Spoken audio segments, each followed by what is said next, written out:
అందరికీ హాయ్ అండి.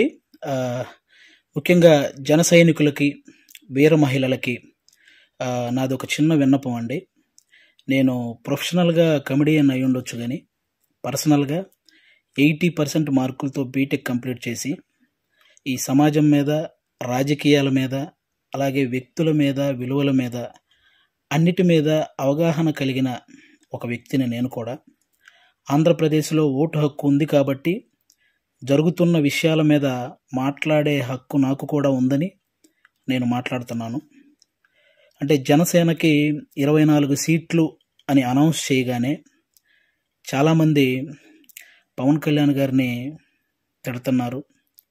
కొంతమంది అలుగుతున్నారు. కొంతమంది అసంతృప్తి చెందుతున్నారు. ఇంకొంతమంది అయితే మోసిన జెండానే కిందేసి కాలుస్తున్నారు.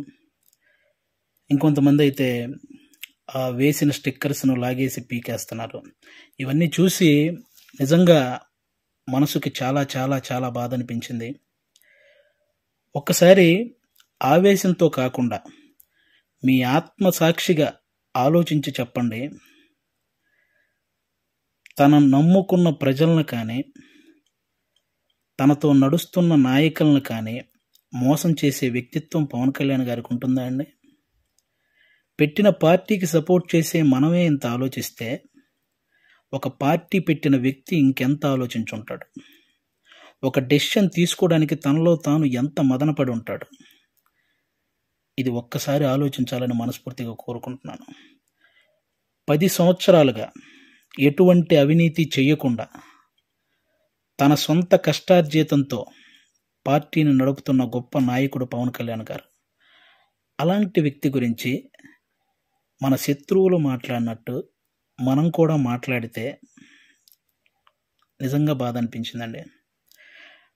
అంటే 24 సీట్లు ఏంటి, అదేంటి, ఇదేంటి అని 2019లో కనీసం ఆయన్ను కూడా గెలిపించుకోలేని మనం అదేంటి, ఇదేంటి అని అడిగే హక్కు నిజంగా మనకు ఉందంటారా?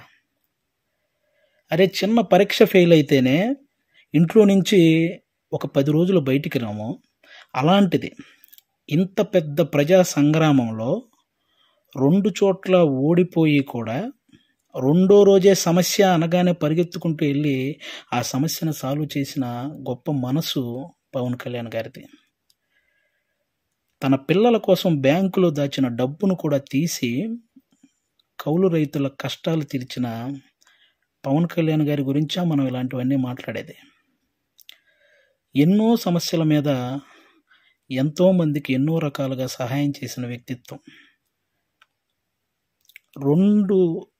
రోజుకు 2 కోట్లు తీసుకునే ఒక స్టార్ హీరో సంపాదించిందంతా సహాయ కార్యక్రమాలకే పెట్టేసి ఆల్మోస్ట్ అప్పు చేసి మరీ ఒక పార్టీని నడుపుతున్నాడని మీలో ఎంతమందికి తెలుసు? అలాంటి పవన్ కళ్యాణ్ గారి గురించి మనం ఎలా పడితే అలా మాట్లాడేస్తున్నాం. దేశంలో ఇన్ని రాజకీయ పార్టీలు ఉన్నాయి, ఇంతమంది రాజకీయ నాయకులు ఉన్నారు. ఎవరైనా సరే మేము అధికారంలోకి వస్తే అది చేస్తాం, ఇది చేస్తాం అనేవాళ్ళే కానీ ప్రతిపక్షంలో ఉండగా ఏనాడైనా వాళ్ళ జేబులో నుంచి ₹1 తీసి ఎవరికైనా సహాయం చేశారా? అలా సహాయం చేసిన ఏకైక రాజకీయ నాయకుడు పవన్ కళ్యాణ్ గారు. అలాంటి వ్యక్తిని పట్టుకొని మనం కులాన్ని తాకట్టు పెట్టాడు, పార్టీని తాకట్టు పెట్టాడు, ప్యాకేజ్ తీసుకున్నాడు అని చాలా ఈజీగా అనేస్తున్నాం. అమ్మలాంటి కులాన్ని, పార్టీని తాకట్టు పెట్టే వ్యక్తే పవన్ కళ్యాణ్ గారు. డబ్బుకు అమ్ముడుపోతాడా?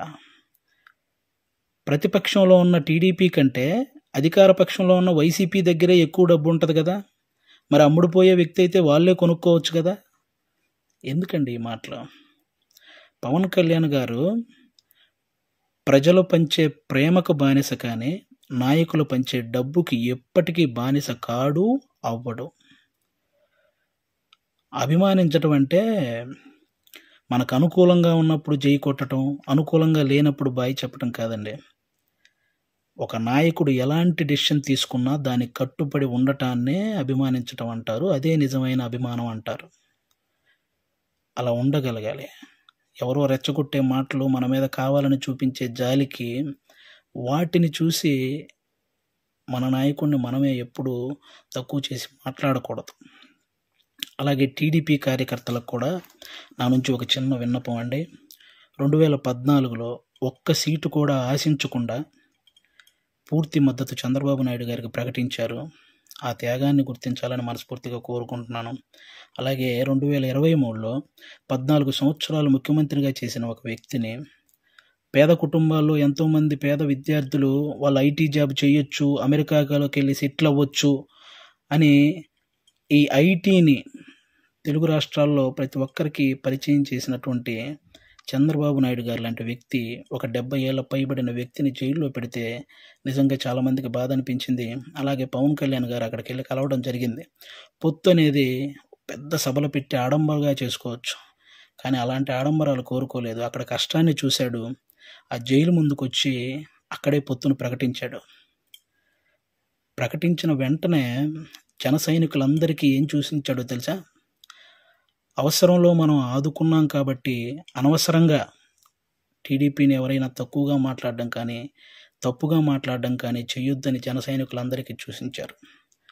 ఒక సభలో మనం మాట్లాడేటప్పుడు జనసేన టీడీపీ అని సంబోధిద్దాం, వాళ్ళు మాట్లాడేటప్పుడు టీడీపీ జనసేన అని సంబోధిస్తారు అని కూడా చెప్పి కార్యకర్తల్లో ఒక ఉత్సాహాన్ని నింపారనమాట.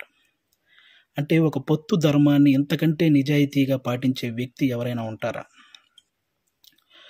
ఎక్కువ సీట్లు తీసుకొని ఇన్నే గెలిచాడా అనిపించుకోవటం కంటే తక్కువ సీట్లు తీసుకొని అన్నీ గెలిచాడు అనిపించుకోవటం కరెక్ట్ అని భావించి 24 సీట్లకే పరిమితం అయ్యారు. కాబట్టి టీడీపీ కార్యకర్తలందరికీ రేపొద్దున ఆ 24 చోట్ల టీడీపీ కార్యకర్తల ఓటు ట్రాన్స్ఫర్ ఖచ్చితంగా జనసేనకు జరగాలి. ఆయన త్యాగాన్ని రుణం తీర్చుకోవాల్సిన సమయం వచ్చిందని నేను అనుకుంటున్నాను. అలాగే పవన్ కళ్యాణ్ గారి మాటని గౌరవించి జనసేన కార్యకర్తలు కూడా టీడీపీ నిలబడ్డ ప్రతి చోట ఆ ఓటు ట్రాన్స్ఫర్ జరగాలని మనస్ఫూర్తిగా కోరుకుంటున్నాను. చాలామందికి ఈ 24 సీట్లు ఏంటి అదేంటి అని అసంతృప్తిగా ఉన్న వాళ్ళకి ఒక చిన్న ఎగ్జాంపుల్ చెప్తాను. మహేంద్ర సింగ్ ధోని క్రికెటర్ మీ అందరికీ తెలుసు. ఆయన వచ్చిన కొత్తలో స్టార్టింగ్లో డక్అవుట్ అయ్యాడు. ఆ తర్వాత మంచి మంచి షాట్లు కొట్టి ఒక 24 పరుగులు చేశాడు. ఇతనిలో గేమ్ ఉంది అని అందరికీ తెలిసేలా చేశాడు. ఆ తర్వాత గేమ్ చేంజర్ అయ్యాడు. ఆ తర్వాత గేమ్ విన్నర్ అయ్యాడు. ఫైనల్గా క్రికెట్నే శాసించాడు. మన నాయకుడు కూడా అంతే. స్టార్టింగ్లో 2 చోట్ల ఓడిపోయి ఉండొచ్చు. ఇప్పుడు 24 సీట్లతో అసెంబ్లీలోకి 21 సీట్లతో అసెంబ్లీలోకి వెళ్ళొచ్చు, 3 పార్లమెంట్ సీట్లు గెలవచ్చు. రాజకీయం బాగా తెలిసినవాడు అని అందరూ అనుకోవచ్చు. ముందు ముందు ఆయనే గేమ్ చేంజర్ అవ్వచ్చు, ఆయనే గేమ్ విన్నర్ అవ్వచ్చు. మీరు చూస్తుండగానే ఈ రాజకీయాల్ని శాసించవచ్చు. కాబట్టి ఎప్పుడు ఎవరిని తక్కువగా అంత ఈజీగా ఒక పార్టీ నడిపే అధ్యక్షుడు ఎంత ఆలోచించుంటే ఇవన్నీ చేస్తుంటాడని గుర్తుపెట్టుకొని మాట్లాడాలని మనస్ఫూర్తిగా కోరుకుంటున్నాను.